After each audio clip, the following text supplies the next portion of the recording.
Welcome to today's Salesforce Connections 2024 pre-event press conference. My name is Joel Steinfeld. I'm a director of corporate communications here at Salesforce, and we're very excited to have you with us this morning.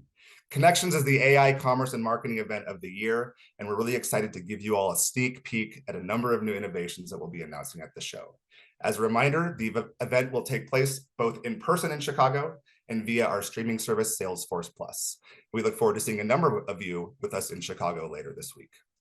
Before we start, I just want to go over a few quick housekeeping items.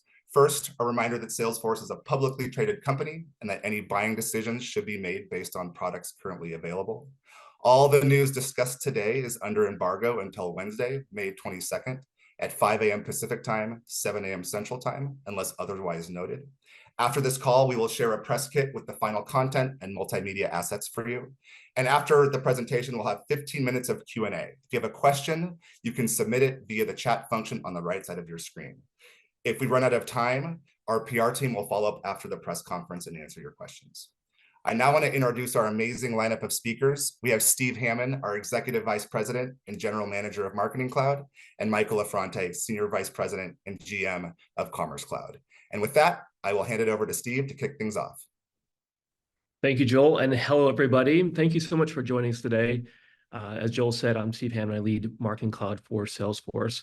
I'm so excited to be in Chicago this week with our customers and partners for Connections, and I'm thrilled to be giving you an early look into some of the new innovations that we're launching. But before we jump into Wednesday's announcements, I want to showcase some of the incredible work of our community. Marketers and commerce leaders everywhere are driving success with Salesforce, like Aston Martin, who turned to Salesforce to connect their customer data to help them deliver more engaging experiences to help them drive increased loyalty that results in massive revenue and growth for their business. So many brands like Aston Martin are turning what have been moments of transaction into lasting relationships that through ongoing engagement help them deliver these more engaging experiences to their customers, thanks to the power of CRM, data, and AI, and trust all working together. And Michael's going to show us in a few minutes more about the Aston Martin story, and we're excited about that as well. We are delivering a lot of innovation at this conference, and we're showcasing much of this at Connections this week. Some of the exciting innovations include new technologies that help us deliver more engaging experiences and help our customers to be more productive with their own AI co-pilots. We're also helping to create more connected customer journeys with features that make communication and engagement more effective by helping scale out customer communication with natural and personalized capabilities with features like unified marketing and services for WhatsApp that create seamless handoffs across the customer journey with common messaging services. This allows a team in marketing to be able to help engage their customers, do that at scale through bots and through AI, and then when the time makes the most sense, have a seamless handoff into the service teams to continue that conversation. That's incredibly powerful. We also have faster time to market now that commerce leaders can stand up storefronts quicker than ever with headless commerce, and better and more connected personalization by orchestrating real-time journeys with new enhancements to Data Cloud. This is innovation designed to help keep our Salesforce customers ahead of the technology trends and help them to be more effective delivering engaging experiences across the customer journey. Now, let's take a step back and look at what's happening in the market. We are all in an advanced and accelerated AI revolution. This started really with predictive AI, and we've been delivering on this for more than a decade. Last year, we also helped connect companies with the next wave of AI through generative capabilities. And now we're excited to help bring in the next wave, which is autonomous and agent AI. But marketers and commerce leaders need help with this wave. In order to leverage AI effectively, it's important to get the right foundations in place. And that is top of mind for these leaders. This morning, we launched our latest State of Marketing report that revealed that even the most high performers in this space see room for improvement. Less than half are fully satisfied with their attempts at unifying customer data to create relevant experiences. It can be a real challenge. And when we look at some of the challenges, personalization is one of these key areas that has to be dialed in. Customers want to feel like they're more than just a number. They want relevant experiences that create relationships. But personalization is still a challenge, especially at massive scale. And 43% of marketers surveyed agreed with this. So Salesforce is here to make what used to be a difficult and costly process easier than ever before. And that's why we're so excited to announce Einstein Copilot. Einstein Copilot is a single conversational AI assistant that's deeply connected to your trusted customer data.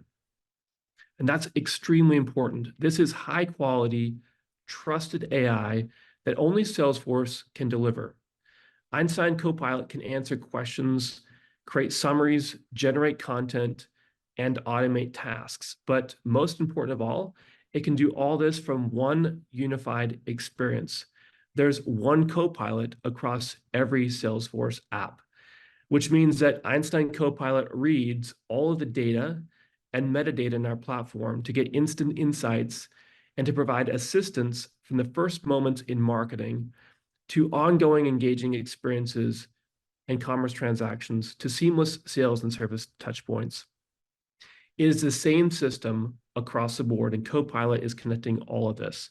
And now I'm excited to pass this over to Michael, who will share more about how all this works. Michael? Awesome. Thanks, Steve. And hello, everyone. It's wonderful to see you all. I'm Michael Affrenti. I lead up our Commerce Cloud division, and I could not be more excited also to be here in Chicago, talking to you all virtually and getting ready to kick off the week. You know, Einstein Copilot is pretty remarkable, but interacting with it is actually pretty simple. You start by asking Copilot a question, and it does behind the scenes something called building a plan. And a plan consists of it compiling all the records and Salesforce data and workflows that it's going to need to help give you an answer. And that answer is actually a set of actions. The actions that it outputs to you can be things like, we recommend that you take these actions on behalf of your customers. We recommend that we send this email to your customer, an SMS. So it can be both proactive and automatic, and it's truly a really amazing way to interact with AI and the Salesforce platform. And because we know that every customer is extremely different from each other, and even every line of business is different, you can easily customize the Copilot experience without having to write a single line of code, which is really exciting.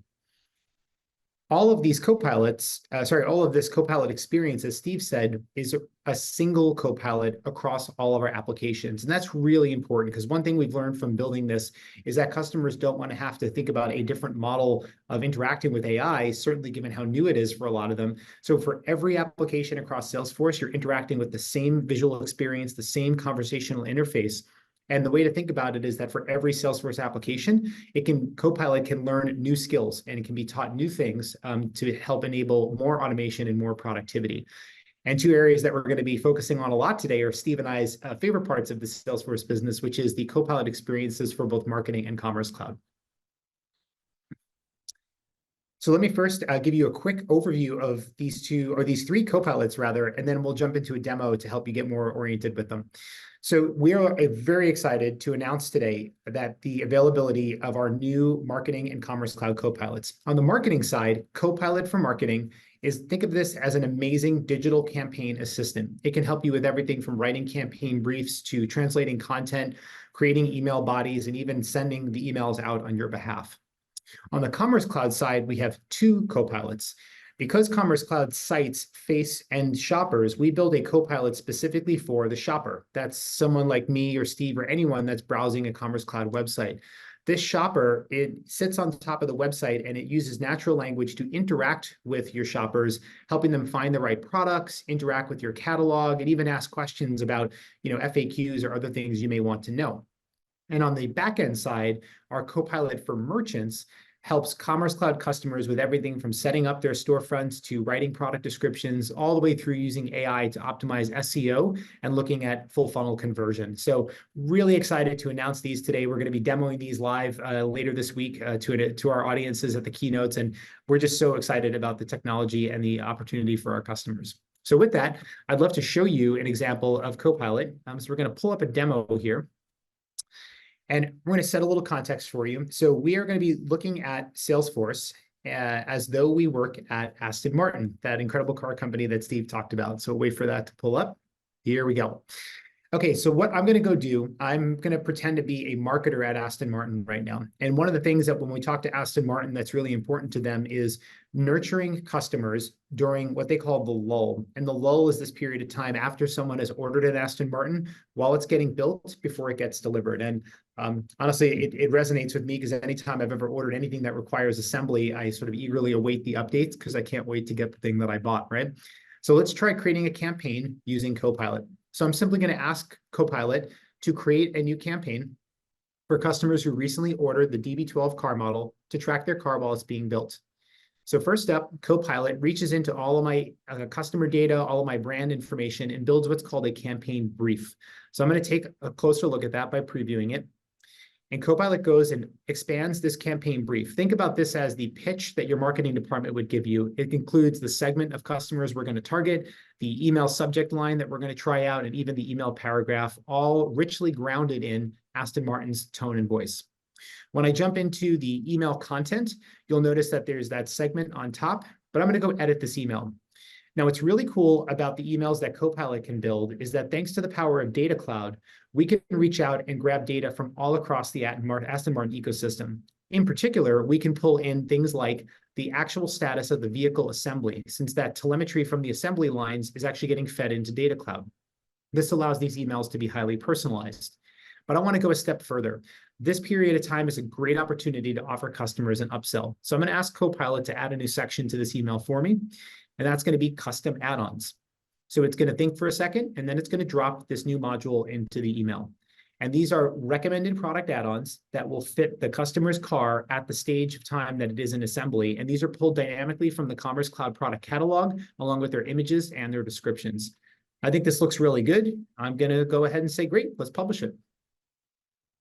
All right. So just like that, in a few minutes, Copilot for Marketing helped me quickly build a campaign, create a beautiful email, and even add dynamic content pulling from Commerce Cloud. But now it's going to go a step further because once I've completed this draft, Copilot is thinking on my behalf. And it's actually going to notice something that based on Commerce Cloud behavior data, meaning people buying one product and then buying another, it notices that there's an opportunity to bundle these two carbon fiber products. That means that people typically buy them at the same time. So there's now an opportunity to drive this campaign effectiveness by creating a promotion out of these two products. Another really key technique done by all marketers around the world, usually pretty time consuming. I'm just going to hit activate promotion, and that bundle is going to go live right inside my marketing campaign.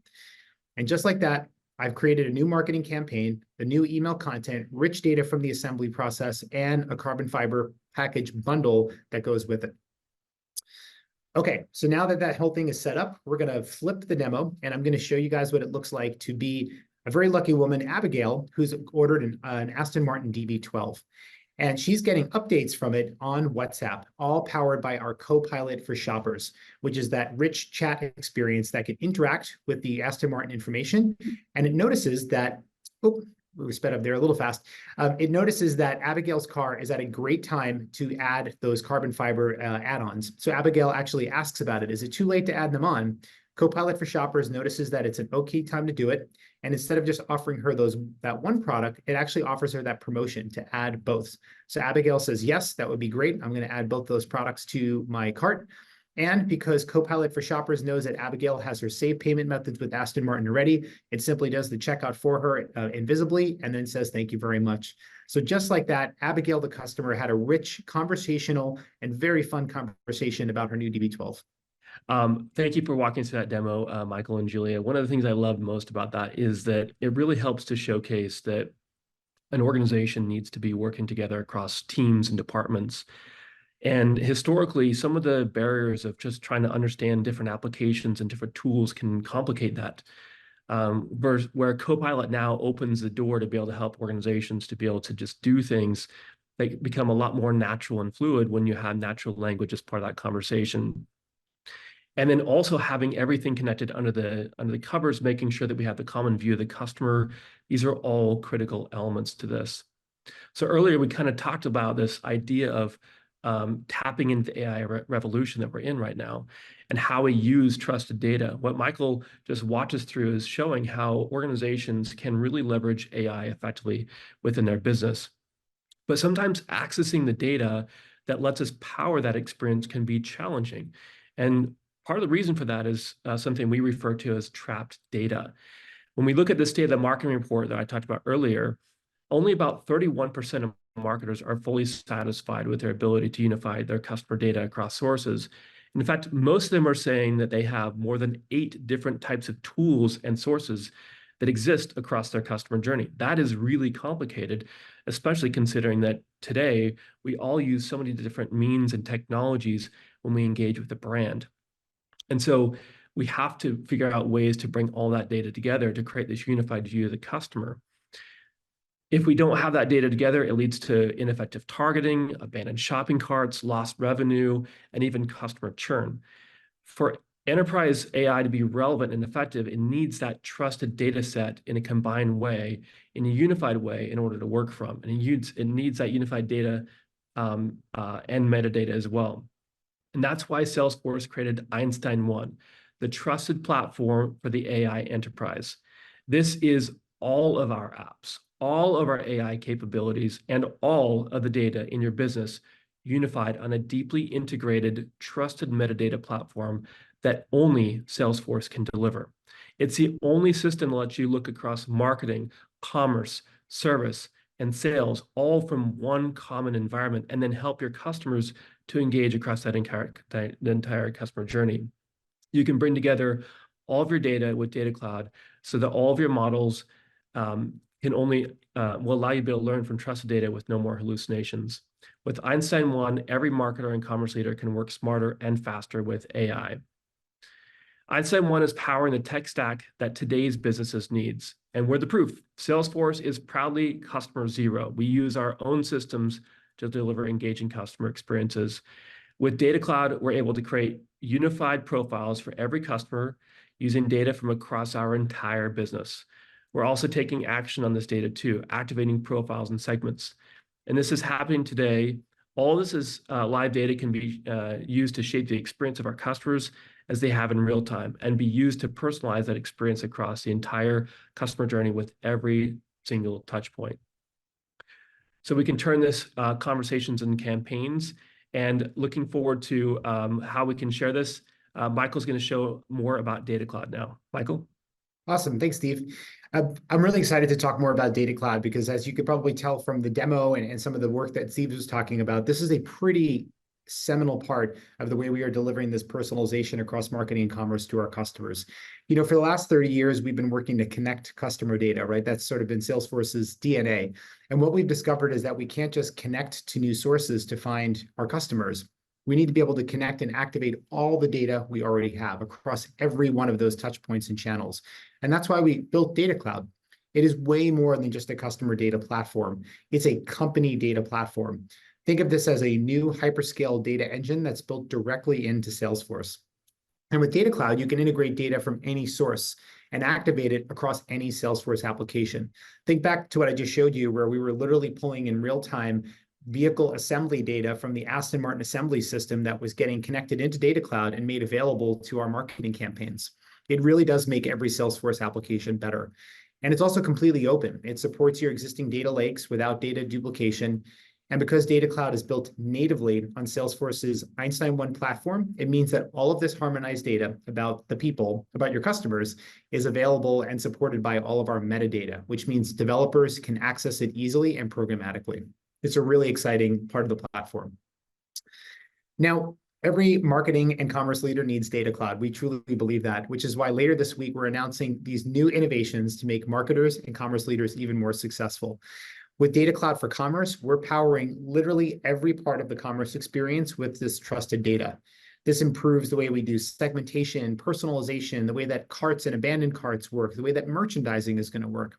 It allows merchants to boost revenue and efficiency with insights from things like AI-powered analytics and automation to guide key business decisions.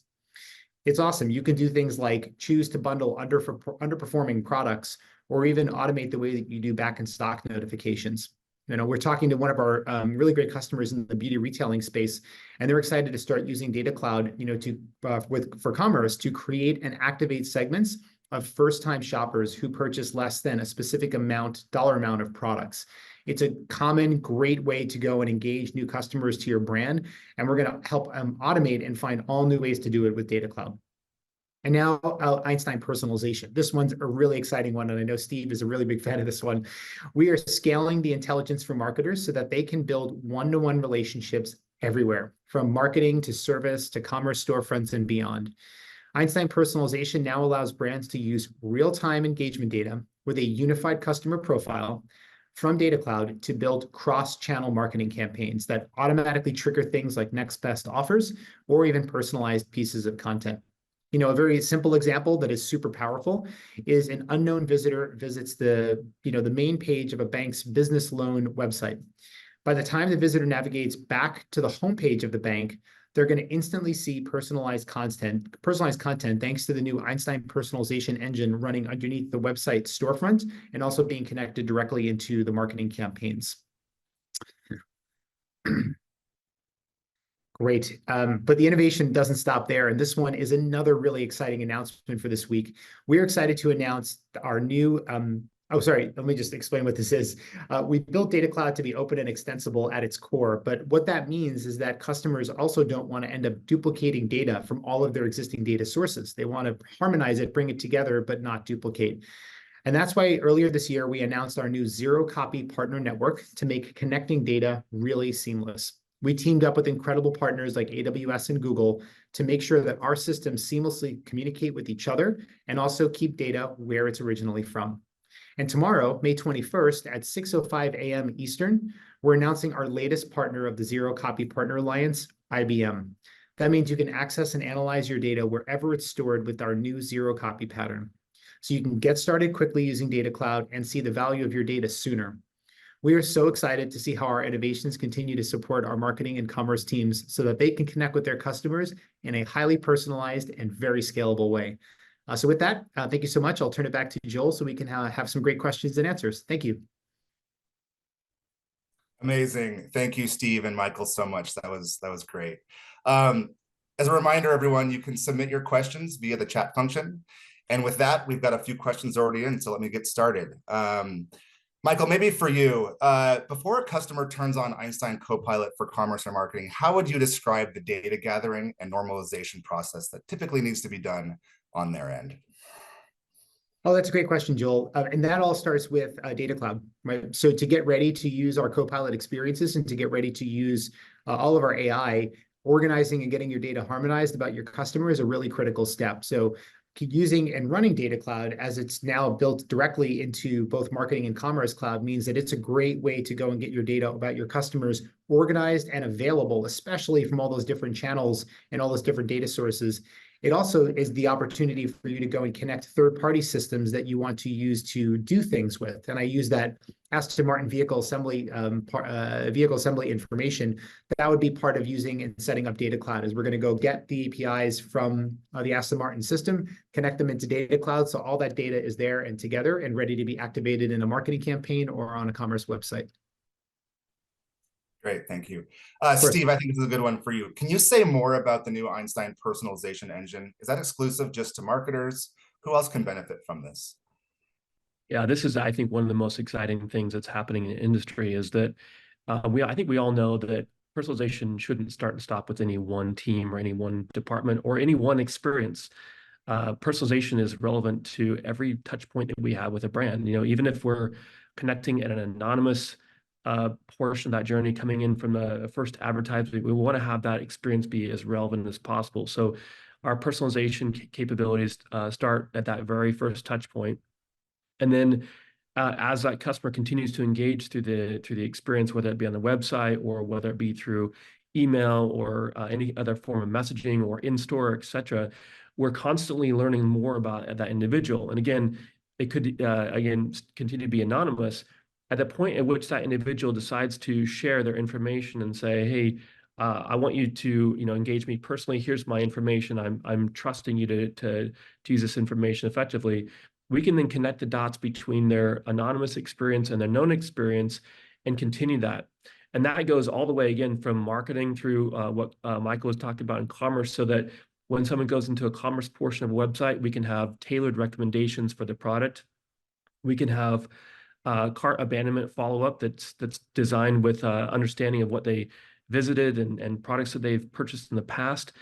And then all the way through into the service engagement as well. So let's say someone's made that purchase, they call up, they want more information about that purchase, so they want to be able to go a little further with the service part of that. The service agent can also understand everything that happened in the marketing funnel, in the commerce funnel, and then have recommendations in the service console itself that advise on next best actions, that they give full insights into what happened, across the customer journey. And then even the sales teams can pick that up and have a deeper understanding with guided recommendations as well for personalization. So we truly see personalization being a cross customer journey technology and initiative, and that's exactly what we've designed and delivered. So we're very excited about that. Thank you. Michael, this might be a good one for you. Hallucinations in generative AI still can be a problem. How does Salesforce ensure the accuracy and reliability of AI-generated responses and recommendations provided by Copilot for shoppers and avoid issues? That's a really, really good question. One of the things that Steve talked a bit about that I'll expand on as part of this answer is what we call the Einstein trust layer. There's a whole set of technology that we've built. Think about it as a layer that sits underneath all of the Copilot experiences across every one of the Salesforce clouds, including Copilot for shoppers. This Einstein trust layer is a critical part of our strategic offering for AI because it does several important things. The first is that it does what we call dynamic grounding and data masking. So dynamic grounding and data masking means that when you type in a prompt, like anything, literally like create this campaign brief, or if I was a shopper, what should I buy this weekend to go camping? That is immediately sent through this system that does protection of your customer data. So as we use our LLM and third-party LLMs, we are dynamically grounding and masking the data to make sure that none of the raw customer information ever leaves your infrastructure. The other advantage of doing that is that dynamic grounding on your customer data significantly reduces the chance of hallucinations because we're actually using your own customer data to ground it, your past customer conversations, your merchandising data, etc. So that's a really important point. Before the output is ever sent to your employees, if they're using one of our Copilot for merchants or marketers, or a shopper via Copilot for shoppers, it also passes through what we call our toxicity and bias detection filters, where we have a whole set of algorithms running to make sure that we reduce all of the toxicity and bias that can happen as we get responses back from our systems and from third-party LLMs. So all of that happens in a continuous loop in just a few milliseconds to make sure that we protect and provide your customers with the most accurate and high-quality AI experience. The last piece, because this is also very important for enterprises, is we have a built-in audit trail. So there is a very transparent interface and system that collects all of the inputs and outputs of the AI copilots, and also lets you as an enterprise admin go understand exactly who said what and what happened to who, so you have full accountability control over it. It's a great way to provide assurance to your organization and also to see the effects of the AI copilots. Awesome.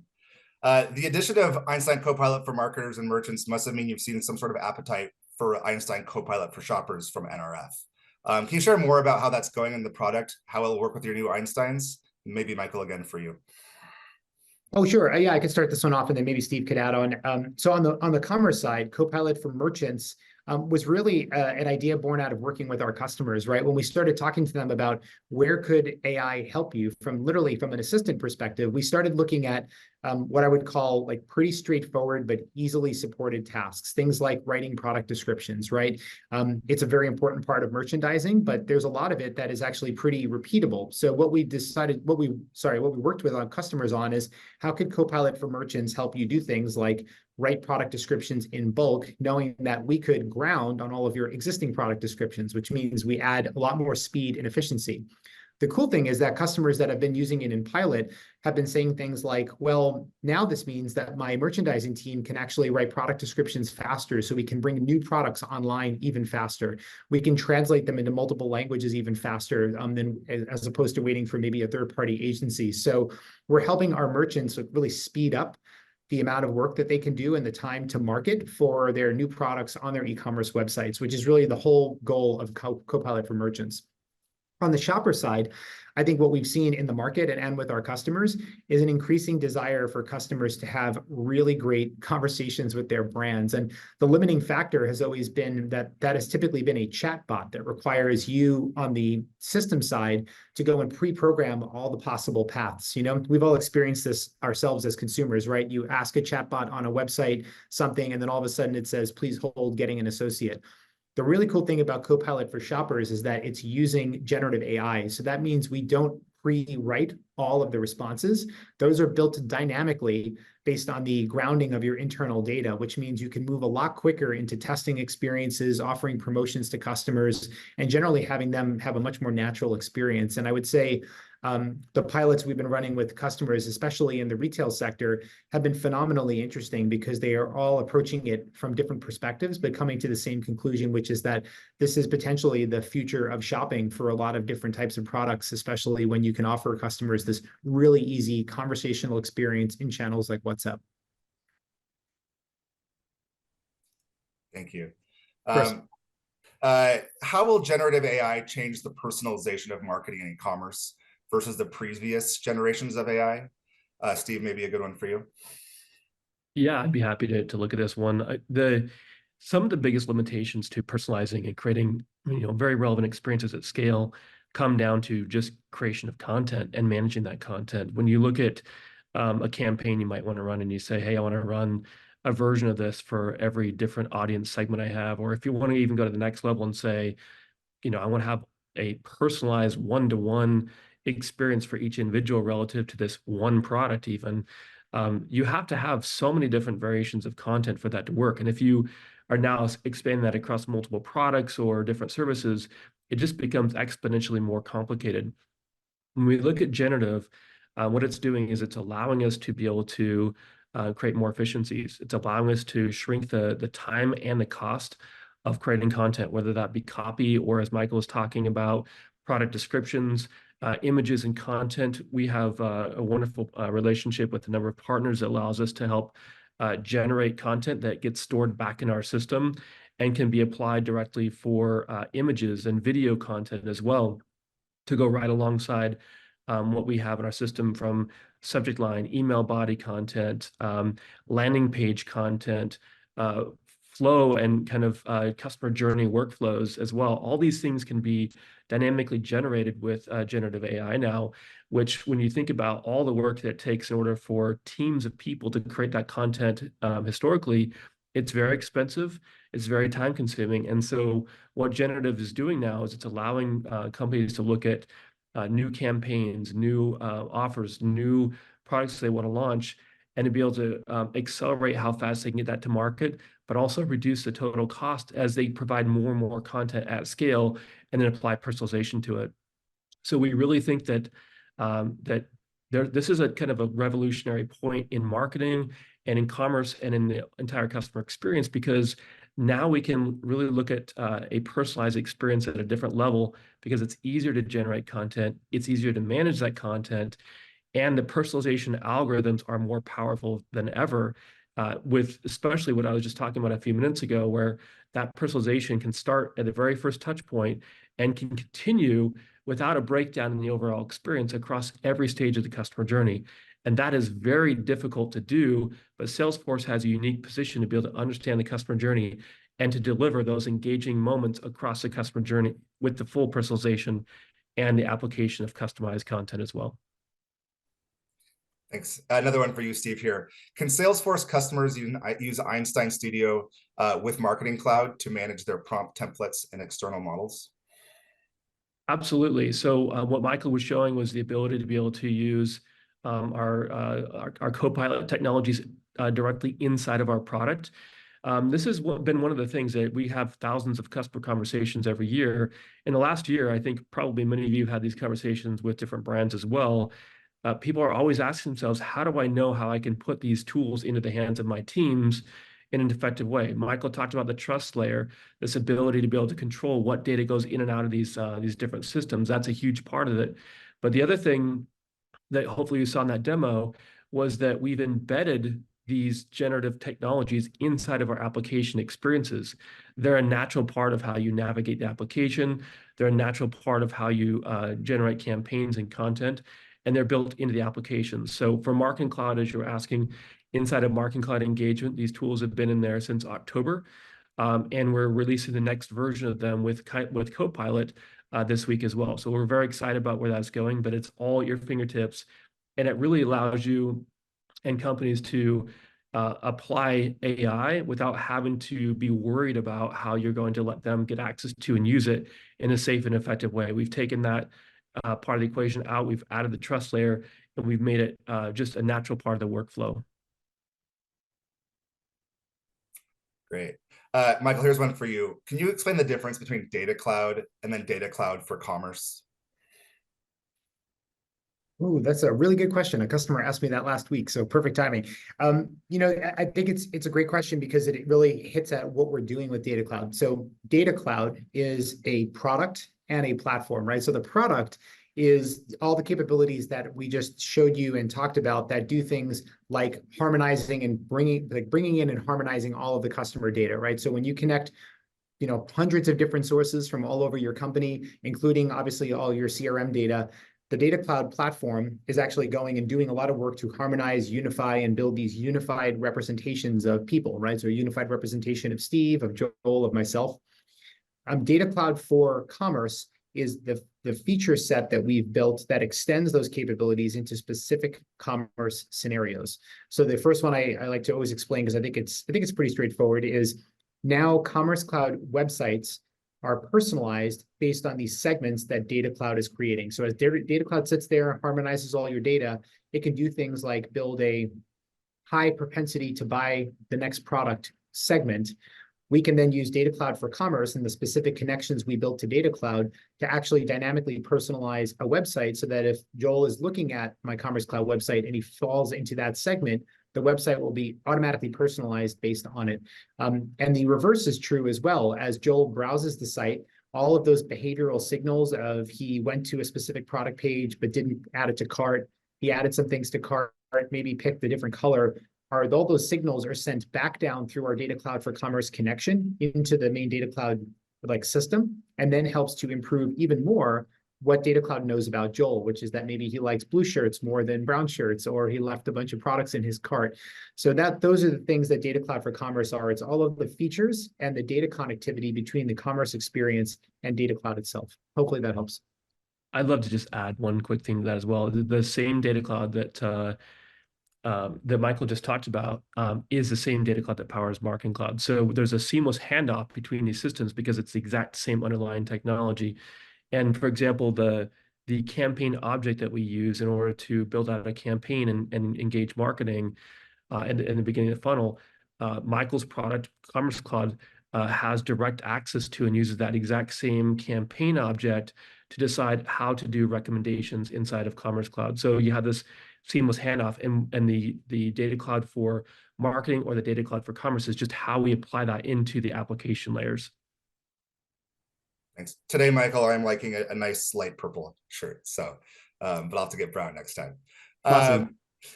Michael, I'll have you start this one off, but Steve would love your perspective if you have it. What's the difference between these co-pilots and potentially what some other tech companies are offering today from a co-pilot perspective? Oh, another excellent question, Joel. One of the things that I think really makes these Copilot experiences unique is the fact that they are actually running on your trusted company data, your trusted company brand data. It really does make a big difference because, as we showed in the demo, you can ask it to do things the same way that you would go ask like a trusted colleague at your organization to help you, because it has access to the same data. It has access to all of your CRM data, all of your customer data, all securely inside your Salesforce organization. And then as you bring more data from outside systems to it and harmonize it, it truly makes the experience highly personalized in a way that other co-pilots, quite frankly, have a hard time doing because they don't have your single source of truth of all your customer data inside the experience and at the ready. And that's really the biggest differentiator, and what really has helped customers in our early releases and pilots really light up some great use cases because they can actually do productive things with it from day one. Yeah, and from my point of view, it's exactly what Michael said, that it's the underlying data. You can get very similar kind of application or UI experiences across co-pilots because they're kind of doing kind of similar things. But the underlying data and the access to that data and the learnings from that data is what distinguish the value. So as Michael said, having access to, for example, previous campaign performance data allows us to more effectively power the results coming back out of these systems in a way that outside technologies don't have access to, can't use.